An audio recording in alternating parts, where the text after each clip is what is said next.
नमस्कार साथियों, मैं मनीष भारती संस्कृति आईएएस प्लेटफॉर्म पर आपका स्वागत करता हूं। साथियों, जैसा कि आप जानते हैं 18वीं लोकसभा चुनाव जो चल रहा था वह खत्म हो चुका है अब, और मतों की गिनती भी हो चुकी है बीते दिन 4 जून को।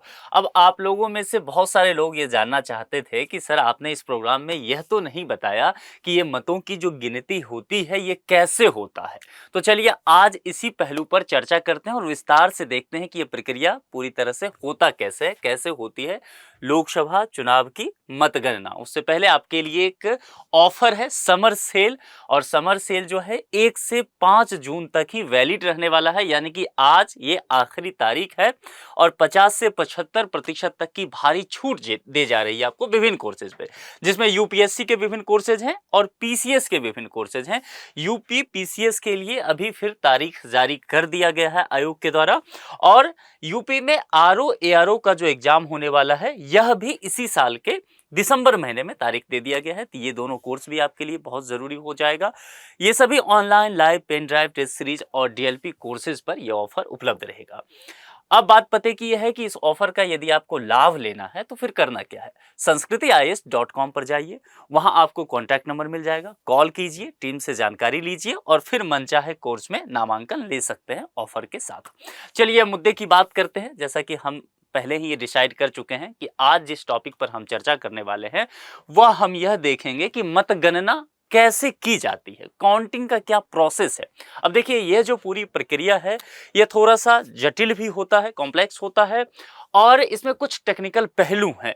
तो जरा हम विस्तार से उन चीजों को एक एक करके देखेंगे। आप थोड़ा सा धैर्य बना के रखिए, यह लेक्चर जब पूरी तरह से खत्म हो जाएगा आप ये देख पाएंगे कि आप इस प्रक्रिया से पूरी तरह से रूबरू हो चुके हैं। देखिए, जिस दिन मतगणना होती है उस दिन चुनाव लड़ रहे सभी दलों के उम्मीदवारों या उनके प्रतिनिधियों की मौजूदगी में स्ट्रांग रूम का ताला खोला जाता है। अब ये स्ट्रांग रूम क्या होता है?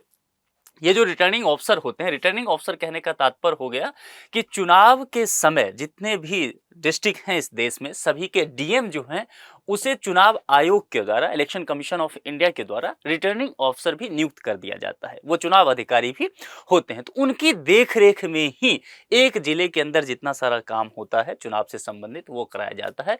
तो उसी के तहत वो क्या करते हैं कि स्ट्रांग रूम भी बनवाते हैं, जहां पर सभी ईवीएम को इकट्ठा रखा जाता है, ताला लगाया जाता है और पूरी तरह से सील मार दिया जाता है। ठीक है, वहां मान लीजिए जितने जगह पर जितने भी बूथ हैं सभी बूथ पर वोटिंग हुआ, और ईवीएम मशीन को सुरक्षा बलों की मौजूदगी के साथ वहां के जो बूथ के जो मजिस्ट्रेट हैं वो ले जाते हैं और यहाँ पर स्ट्रांग रूम में जमा करते हैं। जनरली ऐसा होता है कि ये स्ट्रांग रूम जो है डिस्ट्रिक्ट हेडक्वार्टर में होता है। हालांकि एक बात समझ लीजिए, ये आवश्यक पहलू नहीं कई बार हो जाता है, क्योंकि सुरक्षा के दृष्टिकोण से ये चीजें कई बार बदल जाता है, लेकिन अमूमन ऐसा ही होता है कि ये डिस्ट्रिक्ट हेडक्वार्टर में होंगे। तो ताला लगा के सील लगा दिया गया, चुनाव जिस दिन खत्म हो गया। अब ये हो जाता है कि जिस दिन भी मतगणना होगा तो ये खोला जाएगा। अब जितने भी पार्टी के प्रतिनिधि हैं वे वहां पर रहते हैं, उम्मीदवार भी अगर रहना हुआ तो वे रहते हैं, और उनकी मौजूदगी में ही ताला खोला जाता है ताकि किसी तरह का आरोप नहीं लगे। आजकल देखते हैं ईवीएम बेचारा हमेशा हर चुनाव में आरोप झेलता है। जैसे ही मतगणना की बारी आती है ईवीएम जो है सहम जाता है कि फिर कहीं से उंगली मेरे पर उठाया जाएगा। हालांकि इस लोकसभा चुनाव में जो कल मतगणना हुआ है तो ईवीएम को सबसे बड़ा राहत मिला है, यानी कि ईवीएम जो है वह इस बार कम से कम बेचारा नहीं रहा है, किसी ने उस पर उंगली नहीं उठाया है, ना ही सत्ता पक्ष के जो गठबंधन है और ना ही विपक्ष के गठबंधन के द्वारा ऐसा देखने को मिला है। इस दौरान रिटर्निंग ऑफिसर और चुनाव आयोग के स्पेशल ऑब्जर्वर भी मौजूद रहते हैं और वही ताला खोलते हैं। तो सभी लोग रहे सबके समक्ष कि ये रहा भैया, देखिए आपको यहाँ पर बंद है स्ट्रांग रूम, अब आप सब यहाँ आ गए हैं, आज मतगणना होना है, तो चलिए अब ताला खोलते हैं। तो एक तो रिटर्निंग ऑफिसर रहेंगे, असिस्टेंट रिटर्निंग ऑफिसर भी हो सकते हैं, और चुनाव आयोग के जो ऑब्जर्वर रहते हैं वो भी रहे, प्रतिनिधि रहे, और सबके सामने दरवाजा खोला जाता है कि इससे पहले ये सील था। इस दौरान पूरी प्रक्रिया की वीडियोग्राफी करा ली जाती है कि मामला कहीं अगर अदालत में जाता है, कुछ विवाद होता है, कुछ भी इस तरह की समस्या आई, तो हमारे पास क्या है, एक सबूत रहेगा। तो वीडियोग्राफी इसके लिए करा ली जाती है। ये एक अच्छी पहल है। ईवीएम पर आरोप लगता रहा है, चुनाव आयोग पर आरोप लगता रहा है, तो अगर हमारे पास कोई तकनीक है तो हमें उसका इस्तेमाल करना चाहिए। तो वीडियोग्राफी पहले ही करा ली जाती है। और मतगणना, अगर कल आपने ध्यान दिया होगा 4 जून को, तो आपको ध्यान होगा कि सुबह 8 बजे से इसकी शुरुआत होती है हर बार। ठीक है, तो सुबह 8 बजे से ये शुरू हो गया। अब ये कई राउंड में चलता है। अब ये राउंड क्या होता है, देखिए कई बार क्या होगा कि 20 से 22 राउंड तक, अब ये फिक्स नहीं होता है कि 20 ही राउंड होगा कि 22 ही राउंड होगा, वो डिपेंड करता है, वेरी कर सकता है ये। ठीक है, और अलग अलग लोकसभा क्षेत्र के लिए भी वेरी करता है। लेकिन अगर आप शुरू में देखेंगे, शुरुआत में 8 बजे से, तो डाक मत पहले उसकी गिनती शुरू हो जाती है और उसके बाद जो है आधे घंटे बाद तकरीबन हम देखेंगे तो ईवीएम में जो वोट डाले गए हैं उसकी गिनती शुरू हो जाती है। और फिर आपको देखने को मिलेगा कि ये चीजें जो है आपको बताया जाएगा इलेक्शन कमीशन ऑफ इंडिया के वेबसाइट पे, कि आप देखेंगे कि ये कहेंगे इतने राउंड की गिनती हो चुकी है। आप न्यूज चैनल पे भी सुनते होंगे इतने राउंड की, तो 5 6 7 राउंड तक अगर गिनती चलता है, उसके बाद जो है चीजें स्पष्ट होने लग जाती है। क्योंकि जो भी कैंडिडेट मार्जिन में आ जाते हैं, बड़े मार्जिन के साथ आते हैं, तो स्पष्ट होने लगता है कि लगभग अब यही जीतेंगे। हाँ, कुछ सीटों पे क्लोज फाइट हो सकता है, तो ये राउंड से भी तय हो जाता है। और ये मतगणना जो है कई बार जो है रात के 8-9 बजे तक चलते रहता है। ठीक है, कल भी आपने देखा होगा। मतगणना में सबसे पहले रिटर्निंग ऑफिसर और उनके सहयोगी सबके सामने वोटों की गोपनीयता की शपथ लेते हैं। ठीक है, यहाँ पर अगर प्रक्रिया जो शुरू होता है तो रिटर्निंग ऑफिसर रहेंगे, असिस्टेंट रिटर्निंग ऑफिसर रहेंगे और भी कर्मचारी रहते हैं जो इस पूरी प्रक्रिया से जुड़े रहते हैं। ये सभी एक शपथ लेते हैं सबसे पहले। जैसे प्रधानमंत्री नियुक्त होंगे तो शपथ लिया जाता है ना, तो ठीक ऐसे ही ये सब पहले इस प्रक्रिया से पहले शपथ लेते हैं। और शपथ किस बात की लेते हैं कि हम गोपनीयता बनाए रखेंगे। हम जो है जो भी आंकड़ा होगा वह इलेक्शन कमीशन ऑफ इंडिया के वेबसाइट से ही जारी किया जाएगा, वो इलेक्शन कमीशन ऑफ इंडिया के द्वारा जारी किया जाएगा। इसके लिए अधिकृत रिटर्निंग ऑफिसर या वहां के कर्मचारी नहीं है। तो इस बात को ध्यान में रखना है, ताकि बाहर कहीं भी अगर मान लीजिए कुछ लीक हो जाता है तो बाहर जो समर्थक होंगे या विभिन्न दलों के, उनके बीच झड़प हो सकता है। कल भी कई जगह आपने इस तरह की चीजें देखी होगी। तो इन सब चीजों को रोकने के लिए, किसी भी तरह का अप्रिय घटना ना हो जाए, इसके लिए यह जरूरी होता है। तो आप समझ गए कि कमरा खुल चुका है, सभी लोग खड़े हैं, प्रतिनिधि, उसके बाद रिटर्निंग ऑफिसर हैं, चुनाव आयोग के ऑब्जर्व हैं। फील कीजिए इस पूरे सिचुएशन को कि कैसे शुरुआत हो रहा है मतगणना में। लास्ट तक आपको ऐसा ही बताने वाला हूं। उसके बाद जो है अब ये सब जो है शपथ ले रहे हैं, तो शपथ ले चुके हैं, सुबह का 8 बज चुका है। यानी कि आप महसूस कीजिए कि अब मतगणना की प्रक्रिया यहां से शुरू होने वाली है। ठीक है, मतगणना शुरू होने से पहले रिटर्निंग ऑफिसर की मौजूदगी में सभी ईवीएम की जांच की जाती है कि सभी ईवीएम सही है कि नहीं, दुरुस्त है कि नहीं, किसी तरह की कोई परेशानी नहीं है, कोई छेड़खानी नहीं किया है। ये सब एक तरह से आप कह सकते हैं तसल्ली के लिए कर लिया जाता है। उसके बाद राजनीतिक दलों के उम्मीदवारों को अपने काउंटिंग एजेंटों के साथ मतगणना केंद्रों में मौजूद रहने का अधिकार है, और यह अधिकार इलेक्शन कमीशन ऑफ इंडिया के द्वारा ही दिया जाता है। रिटर्निंग ऑफिसर और असिस्टेंट रिटर्निंग ऑफिसर को यह निर्देश होता है कि आप जो इनको ये अधिकार दिया गया है, आप इसका पालन करवाएंगे। कई बार आप इस बात को लेकर के विवाद भी सुनते होंगे। राजनीतिक दलों के उम्मीदवार यह आरोप लगाते रहते होंगे रिटर्निंग ऑफिसर पर, आप अखबार में, न्यूज चैनल के माध्यम से सुनते होंगे कि हमारे एजेंट के साथ वहां भेदभाव किया गया, उन्हें अंदर नहीं रहने दिया गया या समय से पहले उन्हें बाहर निकाल दिया गया। ठीक है, तो यही चीजें यहां पर होती है कि काउंटिंग एजेंटों के साथ वहां मतगणना केंद्र जो है उस पर रहने का अधिकार दिया जाता है। काउंटिंग एजेंट जो है वोटों की गिनती को देख सकते हैं कुछ दूरी पर। एक यहाँ पर मान लीजिए रहता है, फिर टेबल लगा है, कुछ दूरी पर ये सब रहते हैं, वोटों की गिनती को देखते हैं, समझते हैं कि कुछ भी गलत तो नहीं हो रहा है। यदि कुछ गलत हो रहा है तो निश्चित तौर पर वो वहां बोलेंगे, वह वहां पर जो है अपना पक्ष रखेंगे।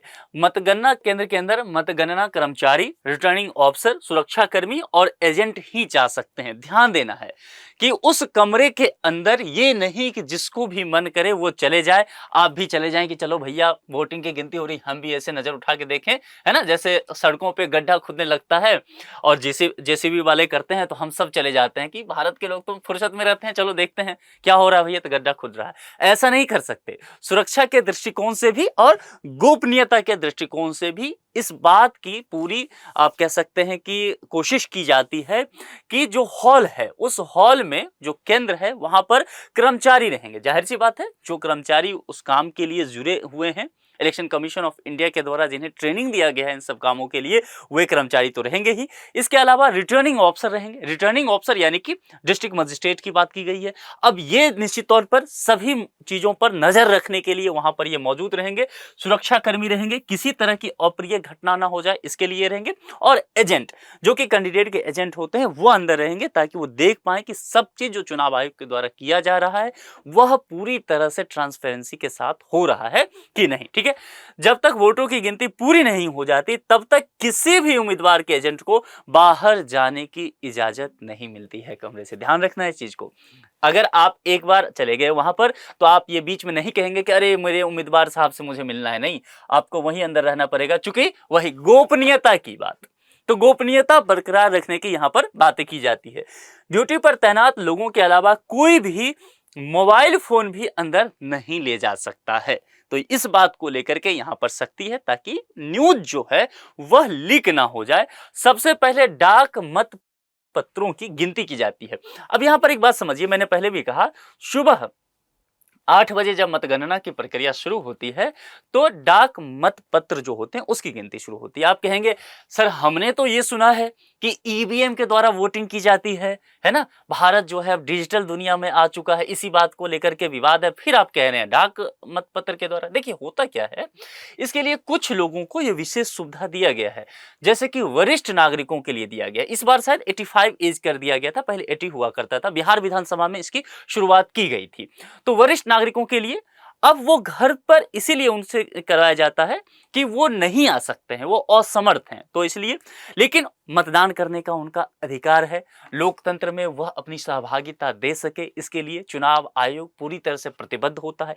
एक एक वोटों की जो महत्व है, एक एक वोटों का जो महत्व है वो अपने आप में बहुत ज्यादा होता है। आप देखते हैं किसी क्षेत्र में एक ही व्यक्ति केवल वोट डालने वाले होते हैं, पहाड़ी एरिया है, तब भी चुनाव आयोग पूरी मुस्तैदी के साथ वहां तक कर्मचारियों को पहुंचाते हैं। ये बहुत अच्छी बात है, भारतीय लोकतंत्र के लिए ये बहुत गर्व का विषय है। इसके अलावा दिव्यांग व्यक्ति हैं, वो असमर्थ हैं, जहां पर भी बूथ है वहां तक जाने में, तो उनके लिए यह व्यवस्था कर दिया जाता है। इसके अलावा अगर आप देखेंगे, जो चुनाव में काम कर रहे कर्मचारी होते हैं वह भी तो किसी न किसी क्षेत्र से आएंगे, लोकसभा क्षेत्र से आएंगे। तो जिस दिन उनके लोकसभा क्षेत्र में मान लीजिए काम हो रहा है, वोटिंग हो रहा है, संभव है उनकी तैनाती कहीं और हो, देश के या राज्य के या जिला के किसी और हिस्से में वो काम कर रहे हो, फिर तो अपने यहाँ वो मतदान नहीं कर पाएंगे। तो अपने यहाँ मतदान करने से वो वंचित न रह जाए, इसके लिए उन्हें एक अधिकार दिया गया है चुनाव आयोग के द्वारा, डाक मत पत्र के द्वारा। आप कहेंगे सर मेरा भी मन कर रहा है, तो मैं कहूंगा आप पहले अपना उम्र बताइए। आप 80-85 साल के हैं तब तो ठीक है, लेकिन अगर आपकी उम्र 24 साल है, 35 साल है, 40 साल है, 50 साल है, तो यह सुविधा आपके लिए नहीं है। आप एकदम तन मन से दुरुस्त हैं, दिव्यांग नहीं है, तब भी ये सुविधा आपके लिए उपलब्ध नहीं है। आप जो है चुनाव में कर्मचारी नहीं नियुक्त किए गए हैं इलेक्शन कमीशन ऑफ इंडिया के द्वारा, तब भी डाक मत पत्र का जो अधिकार है वो आपको नहीं दिया जाएगा। ठीक है, तो आपको अगर जब भी ऐसा होता है तो ऐसे व्यक्ति को जाकर के ही वहां पर मतदान केंद्र पर अपना बहुमूल्य मतदान करना होता है। अब चलिए यहां पर, जैसा मैंने पहले कहा था कि पहले जो है डाक मत पत्र जो होते हैं उनकी गिनती की जाती है। चलिए इसको मैं व्यवहारिक स्वरूप पर आपको बताता हूं।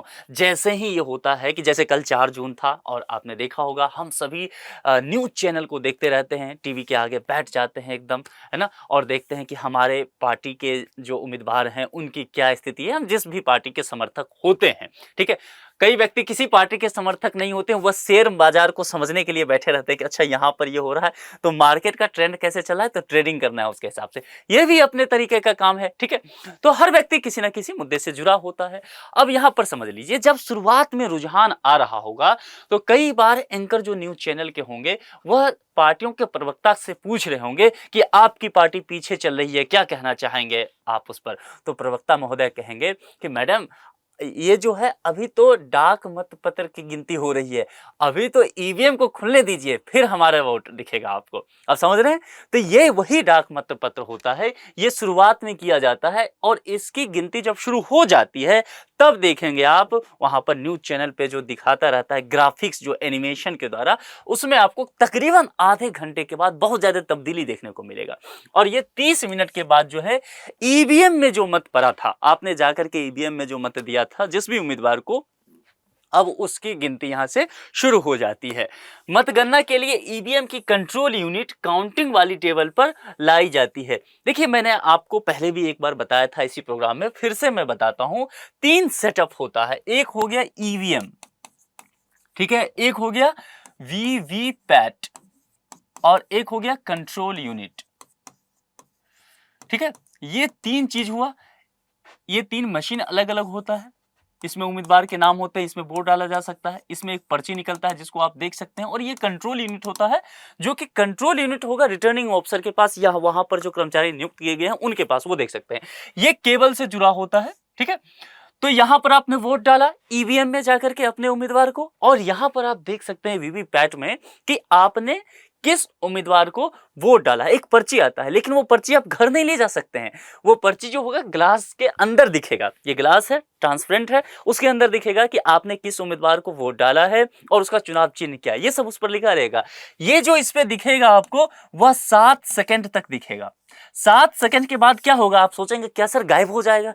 कह सकते हैं कि गायब हो जाएगा, क्योंकि यहां पर जो है ये एक बॉक्स में जाके गिर जाता है। इसके आगे जरूरत है, आप कहेंगे मुझे घर ले जाने देते, मैं लोगों को दिखा देता, अपने पार्टी के जो हमारे नेता हैं उनको दिखाता कि देखिए आप ही को वोट दे करके आए हैं, है ना। लेकिन यहां पर आप यहां पर पार्टी के नेता को दिखाएंगे, उससे ज्यादा जरूरी है आपके नेता के लिए आगे हो सकता है।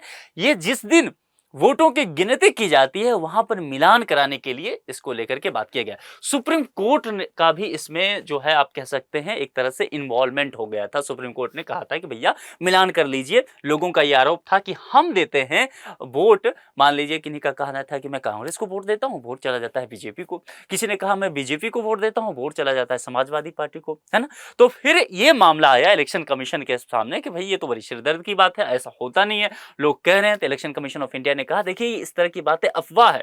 तो फिर ये आ गए महोदय वीवीपैट, ये वेरीफाई करने का एक मशीन है, वही पर्ची से दिखा करके आप देख लीजिए कि आपने जिसको वोट दिया था उसी को वोट गया है कि नहीं। और फिर जिस दिन अगर मान लीजिए आपको गड़बड़ी होता है तो फिर ये चीजें जो है मिलान कर लिया जाएगा उस दिन की। और अंत में क्या होता है, ये सब चीजों की जानकारी जो है ना एक फॉर्म के जरिए दे दिया जाता है। वहां पर जो आपके वहां पर एजेंट होते हैं उनको एक फॉर्म दिया जाता है, फॉर्म 17C। ये 17C जो है, जो एजेंट होते हैं विभिन्न उम्मीदवार के एजेंट हैं उनको दे दिया जाता है शाम में जब खत्म हो गया वहां पर रिटर्निंग ऑफिसर के द्वारा। और इसमें सारी जानकारी रहती है कि कितने लोगों ने वोटिंग किया है। ये नहीं रहेगा कि कितने लोगों ने किस पार्टी को वोटिंग किया, ये नहीं रहेगा, फिर तो उसी दिन काउंटिंग हो जाएगा। लेकिन ये रहता है कि कितने लोग आए थे मतदान करने के लिए, बहुत के पास आईडी वगैरह सही नहीं होता है तो वापस कितने लोग गए, कितने लोग जो है मतदान कर पाए सही से, बहुत सारी जानकारी जो है इसके अंदर ये दिया जाता है। तो ये भी जो है एक तरफ से प्रूफ हो जाता है। मामला समझ में आ गया? चलिए आगे बढ़ते हैं। तो यहां पर समझ गए कंट्रोल यूनिट काउंटिंग टेबल पर लाई जाती है। तो ये जो कंट्रोल यूनिट है तीसरा वाला, देखिए इस दोनों का काम हो गया। इसका काम था वोटिंग देने दिन, ये हो गया। इसका काम था पर्ची मिलान करने वाला, और ये कंट्रोल यूनिट है, ठीक है। अब ये पहले लाया जाएगा और फिर ये दोनों भी लाया जाएगा। मत की गणना आज होनी है, ठीक है। तो कंट्रोल यूनिट जो है यहाँ पर काउंटिंग वाली टेबल पर लाई जाती है। इसकी निगरानी सीसीटीवी कैमरों और वीडियोग्राफी से होती है। वीडियोग्राफी पूरी प्रक्रिया की कराई जाती है, सीसीटीवी रहता है। अच्छा, हॉल जो होता है ना जहां पर काउंटिंग होगा, इस हॉल में टेबल लगा होता है। तो इसमें अगर आप देखेंगे आपके जान पहचान के कोई कर्मचारी वगैरह हो जो चुनाव कराने जाते हो, मजिस्ट्रेट वगैरह हो आपके घर में, आपके भाई पापा ये सब, तो आप उनसे बात करेंगे तो आपको जानकारी देंगे, वो अंदर की जानकारी देंगे कि क्या क्या होता है पूरी प्रक्रिया। तो इसमें क्या होता है कि मैक्सिमम वो जो है टेबल लगता है वो 14 ही हो सकता है, ठीक है। अब ये सब जानकारी आपको कहीं किताबों में नहीं मिलेगा, आप नहीं जानेंगे। जो व्यवहारिक स्वरूप में किसी से आप जान पहचान हो उनसे पूछेंगे तो आपको बता देंगे। ये जो हॉल होता है उस कक्ष में 14 मैक्सिमम टेबल हो सकता है। तो ये जो कंट्रोल यूनिट होता है उसको वही काउंटिंग वाली टेबल पे लाया जाता है। फील कर पा रहे हैं कमरे के अंदर क्या क्या चल रहा है। और जब ये कंट्रोल यूनिट आया तो एकदम कैमरामैन जो है फोकस वो कर लेता है। वो क्या करता है कि पूरे मामलों की फोटोग्राफी करते रहता है, वीडियोग्राफी करते रहता है सबूत के तौर पे कि कहीं भी कुछ भी छेड़छाड़ नहीं होना चाहिए। और एक कहते हैं कि ऊपर वाला सब देखता है, तो एक सीसीटीवी कैमरा हॉल में लगा होता है, वो पूरी प्रक्रिया को रिकॉर्ड करते रहता है बहुत ही तसल्ली के साथ। कुछ भी गड़बड़ी हुआ तो फिर मेरे पास आ जाना, मैं जो रिकॉर्ड किया हूं खंगाल करके दे दूंगा, ये सीसीटीवी कैमरा पहले से ही कह देता है। टेबल पर रखने के बाद हर एक कंट्रोल यूनिट की यूनिक आईडी और सील का मिलान किया जाता है।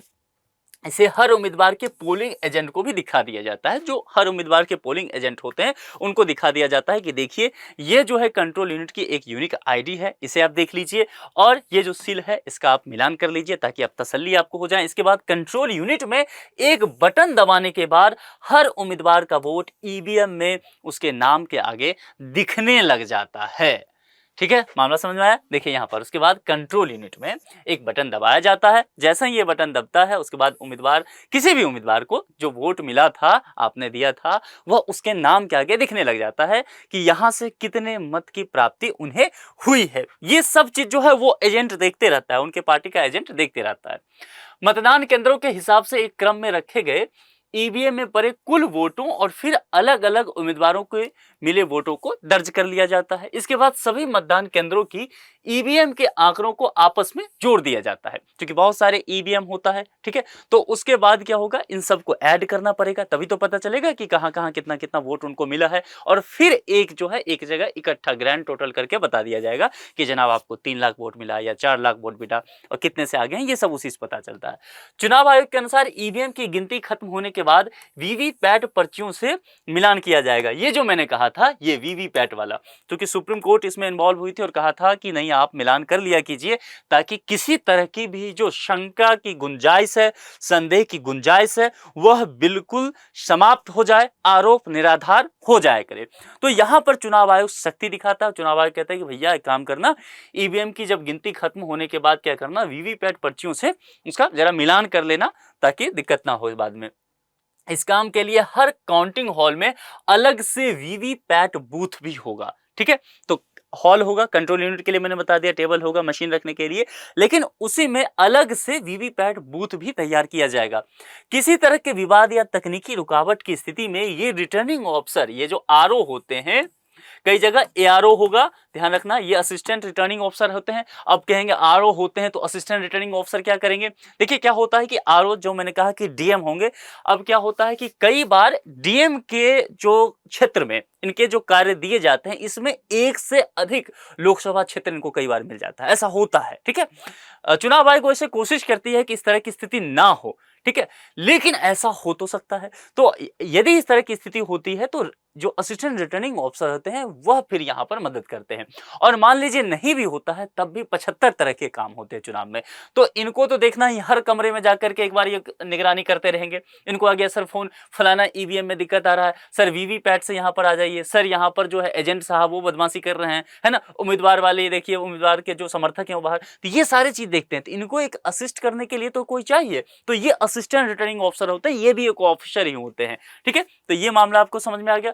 अब किसी तरह का विवाद या तकनीकी रुकावट की स्थिति अगर आता है ये काउंटिंग के पूरे प्रोसेस में, तो ये जो रिटर्निंग ऑफिसर होते हैं, ये इनकी बड़ी जिम्मेदारी यहां पर बढ़ जाती है। ये दिन, जो काउंटिंग का जो दिन होता है ना, यकीन मानिए रिटर्निंग ऑफिसर के लिए वह बेहद फूंक फूंक करके चलने वाला दिन होता है।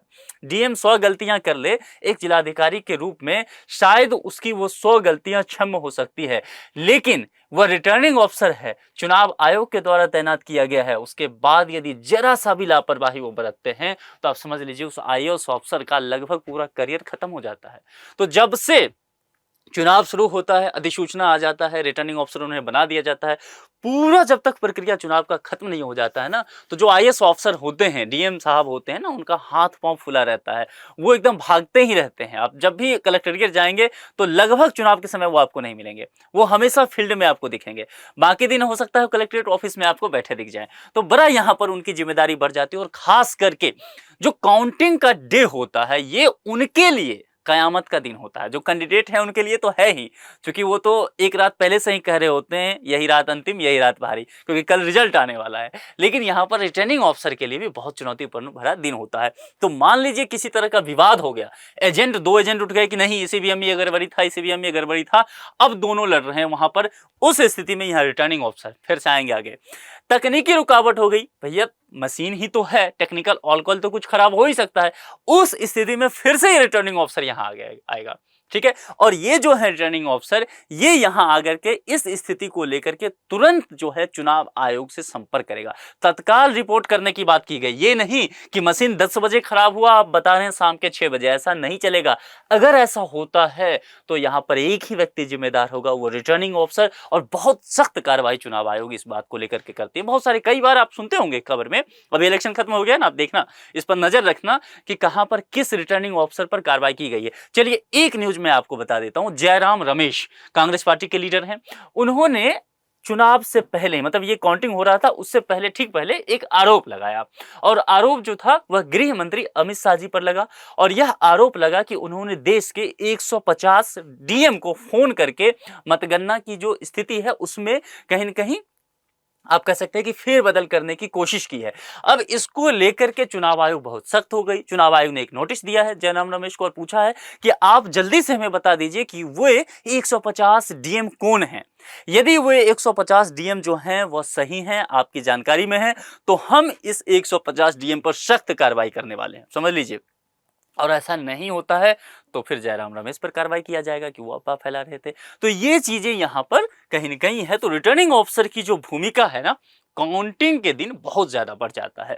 ये तुरंत तत्काल संपर्क करता है। चुनाव आयोग रिटर्निंग ऑफिसर की शिकायतों पर संज्ञान लेते हुए या तो मतगणना को जारी रखने का, मतगणना रद्द करने का, पुनर्मतदान करने का आदेश दे सकता है। ये कुछ भी, ये अंतिम जो इसमें निर्णय करने की जो शक्ति है वह चुनाव आयोग के पास है।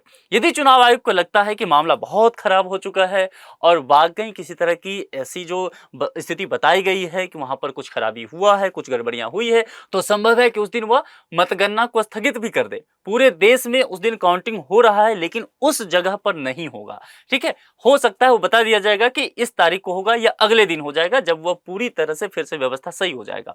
अगर चुनाव आयोग को लगता है कि बहुत ज्यादा गड़बड़ी है तो फिर यहां पर पुनर्मतदान भी हो सकता है। ये बात भी ध्यान रखना है आपको। और यह भी हो सकता है कि कुछ समय के लिए टाल दिया जाए, मतलब 1-2 घंटे के लिए काम सही हो गया फिर से चलेगा।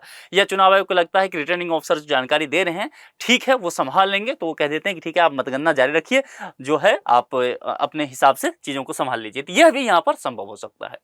अगर बिना किसी शिकायत के मतगणना पूरी हो जाती है, अब देखिए मतगणना का काम चल रहा है, जैसे मैंने बता दिया, जितने भी ईवीएम आए सबके देख लिया गया, कितने कितने उम्मीदवार को वोट आया, सभी को टोटल कर दिया गया, सभी को बता दिया गया, इसमें कोई भी गड़बड़ी नहीं आया, कोई भी शिकायत नहीं आया, एकदम स्मूथली सारा काम हो चुका है। तो मतगणना अगर पूरी हो जाता है तो चुनाव आयोग की ओर से कोई निर्देश नहीं दिया जाता है अगर रिटर्निंग ऑफिसर को, तो रिटर्निंग ऑफिसर को यह अधिकार दिया गया है कि वे नतीजों की घोषणा कर सकते हैं, ठीक है। मतगणना पूरी होने के बाद ईवीएम को दोबारा स्ट्रांग रूम में रख दिया जाता है और रिटर्निंग ऑफिसर जब नतीजों की घोषणा करते हैं तो एक सर्टिफिकेट देते हैं जीतने का, जो भी जीतते हैं आप देखते होंगे न्यूज वगैरह में। अच्छा, अभी मैं आपको चीजें बताता हूँ। टीएमसी की जो लीडर हैं, तृणमूल कांग्रेस की लीडर हैं ममता दीदी, तो उनका अगर आपने कल स्पीच सुना होगा, बंगाल से उन्होंने दिया था, कल शाम में लगभग 7 बजे के आसपास उनका एक स्पीच है, उसमें उन्होंने इस पर आरोप लगाया था रिटर्निंग ऑफिसर पर। रिटर्निंग ऑफिसर पर आरोप ये नहीं था कि वो काउंटिंग को डिस्टर्ब कर रहे हैं या किसी चीजों को डिस्टर्ब कर रहे हैं। आरोप ये था कि जो नतीजों की घोषणा हो गई है या होने वाली है, यहां पर प्रॉब्लम है। यानी कि जीत तो तय है हमारी, उनके कैंडिडेट की, उनका कहना है, लेकिन वो जो सर्टिफिकेट देते हैं, प्रमाण पत्र, तो उनका कहना था ये हमें नहीं दे रहे हैं, डिले कर रहे हैं रिटर्निंग ऑफिसर पर। तो ऐसे आरोप रिटर्निंग ऑफिसर पर लगते रहते हैं और इस स्थिति में इन्हें चीजें स्पष्ट करनी पड़ती है, नहीं तो चुनाव आयोग के द्वारा सख्त कार्रवाई इन पर की जाती है, ठीक है। तो ये सारी चीजें अगर हो गया, सब कुछ स्मूथली हो गया, कुछ भी आरोप वगैरह नहीं लगा, तो रिटर्निंग ऑफिसर नतीजों की घोषणा कर देते हैं कि अमुक व्यक्ति जीत रहे हैं और कितने कितने वोट से कौन पीछे है। एक सर्टिफिकेट भी जीतने वाले को थमा देते हैं कि इस लोकसभा क्षेत्र से आप विजय घोषित किए जाते हैं, आगे बढ़िए। मतगणना पूरी होने के बाद ईवीएम को दोबारा स्ट्रांग रूम में रख दिया जाता है। वही स्ट्रांग रूम जो मैंने बताया था, सवेरे खुला था, याद है 7 बजे के आसपास मैंने बताया था, सबके निगरानी में खुलेगा, एक चुनाव आयोग का ऑब्जर्वर रहेगा, रिटर्निंग ऑफिसर रहेंगे, एजेंट रहेंगे, वहीं पर फिर से ईवीएम को रख दिया जाता है। नियम के मुताबिक काउंटिंग के 45 दिनों तक ईवीएम को स्ट्रांग रूम में रखना होता है। 45 दिन तक क्यों? क्योंकि किसी तरह का विवाद हो जाता है, मान लीजिए कोई कैंडिडेट है, कोर्ट पहुंच जाते हैं कि नहीं फिर से काउंटिंग कराइए, मुझे लगता है कि किसी तरह की समस्या है। अगर ये सब चीजें हो जाता है तब यहाँ पर 45 दिनों तक के लिए जो रखा जाता है, ये स्ट्रांग रूम को फिर से खुलवाया जाएगा, उस क्षेत्र के ईवीएम को फिर से चेक किया जाएगा, फिर से काउंटिंग किया जाएगा और देख लिया जाएगा। अगर कोर्ट इस तरह के आदेश देते हैं या चुनाव आयोग का कोई आदेश होता है तो ये सब चीजें हो जाता है। ठीक है, इसके बाद ईवीएम को दूसरी जगह फिर भेज दिया जाता है कि 45 दिन तक नहीं आया तो ठीक है, मामला क्लियर हो गया, आप ईवीएम को दूसरी जगह भेज सकते हैं। इस पूरे डिबेट में एक चीज और है, आप पूछेंगे कि गिनती कहां की जाएगी, तो गिनती कहां की जाएगी, इसके लिए चुनाव संचालन नियम 1961 की हम बात करते हैं, उसमें एक नियम है 51। तो उसके तहत यह कहा गया है कि जो रिटर्निंग ऑफिसर होगा वह मतदान के लिए जगह निर्धारित करेगा। मैंने आपको पहले कहा था कि इसके लिए अमूमन होता है डिस्ट्रिक्ट हेडक्वार्टर चूज करते हैं, लेकिन सुरक्षा के दृष्टिकोण से रिटर्निंग ऑफिसर वहां का डीएम भी तो है, यह ध्यान रखना है, अमूमन डीएम ही होता है। तो इस चीज को वो ध्यान में रखता है कि कहां पर चीजें सही रहेगा, तो जगह जो है कहां पर होगा गिनती, यह तय रिटर्निंग ऑफिसर कर देता है। लेकिन समय और तारीख भी तो तय किया जाता है, तो यह होगा इलेक्शन कमीशन ऑफ इंडिया के द्वारा। क्योंकि मैं आपको बता देता हूं, जिस दिन जो है प्रेस कॉन्फ्रेंस राजीव कुमार जी ने लिया था, जो chief election commissioner of India हैं उन्होंने, तो उसी दिन उन्होंने बता दिया था कि इलेक्शन जो है वो 7 चरण में होगा, यानी कि 19 अप्रैल को पहला चरण होगा और 1 जून को 7वां चरण यानी कि आखिरी चरण होगा। इस बीच में 7 चरण हो गए और उसी दिन उन्होंने बता दिया था कि 4 जून को काउंटिंग डे है, मतगणना की गिनती की जाएगी। तो देखिए, तारीख जो किसने बताया, इलेक्शन कमीशन ऑफ इंडिया ने। समय पहले से तय है कि 8 बजे शुरू हो जाएगा। ये सारी चीजें election of commission of India करती है, लेकिन गिनती कहां होगी, स्ट्रांग रूम कहां बनेगा, किस तरह से चीजें संचालित की जाएगी, ये सब अधिकार जो है रिटर्निंग ऑफिसर को चुनाव आयोग के द्वारा ही दिया गया है और चुनाव संचालन नियम 1961 के नियम 51 के तहत यह अधिकार दे दिया गया है। यह मामला सब समझ में आ गया। उसके बाद ये जो है ईवीएम को दूसरी जगह भेज दिया जाता है कि आगे फिर कोई इलेक्शन वगैरह होगा तो जा करके तब तक ईवीएम रेस्ट करे और फिर अगले इलेक्शन में उसका इस्तेमाल किया जाएगा। तो देखिए, कल देश भर में जो है गिनती किया गया है और आप जान रहे हैं कि जो परिणाम आए हैं, इस बार जो है वह हंग पार्लियामेंट होने वाला है, त्रिशंकु लोकसभा, यानी कि किसी भी एक दल को पूर्ण बहुमत नहीं मिला है। 543 लोकसभा के क्षेत्र हैं, 272 तो कम से कम चाहिए ही था इसको पार करने के लिए। ये जादुई आंकड़ा है, लेकिन कोई भी पार्टी ये जादुई आंकड़ा प्राप्त नहीं कर सकी। बीजेपी जो है 240-41 तक जाकर के सिमटती नजर आई, सबसे बड़ी पार्टी बनी, ठीक है, और कांग्रेस कहेंगे उसके बाद 100 के आसपास जाके सिमटती नजर आई। तो यहां पर अब जो है गठबंधन की सरकार आपको देश में देखने को मिलेगा। या तो एनडीए की गठबंधन हो सकता है जो कि 295 के आसपास है, तो बहुमत में है इनकी गठबंधन, और दूसरा गठबंधन है इंडिया अलायंस जो कि 230-35 के आसपास है। तो ये देखना पड़ेगा कि अगले कुछ दिन भारतीय राजनीति के हिसाब से दिलचस्प होने वाला है, नजर बना के रखिए। अगले लेक्चर में मैं इसी पे चर्चा करने वाला हूं कि गठबंधन की सरकार कैसे होती है, क्या इतिहास रहा है गठबंधन की सरकार का। अगर आप लोग चाहेंगे कि ईवीएम का सुरक्षा कैसे किया जाता है, क्या ईवीएम को किया जा सकता है, इन सब चीजों पर अगर आपको लेक्चर चाहिए तो कमेंट बॉक्स में मुझे लिख करके बताइए, हम विस्तार से उस पर चर्चा कर लेंगे। आप जो ये इस बार लोकसभा चुनाव हुआ है, क्या आप भी इस बार इसी तरह के परिणाम की उम्मीद कर रहे थे? पूरी ईमानदारी से कमेंट बॉक्स में लिखिए कि आपको किस तरह के परिणाम की उम्मीद था और किस तरह का परिणाम आया है। आपके लोकसभा क्षेत्र से इस बार कौन सांसद महोदय बने हैं, उनका नाम और अपने लोकसभा क्षेत्र का नाम जरूर हमें लिख करके बताइए। आज के इस लेक्चर में इतना ही रखते हैं, अपना बेहद ख्याल रखिए। Thank you.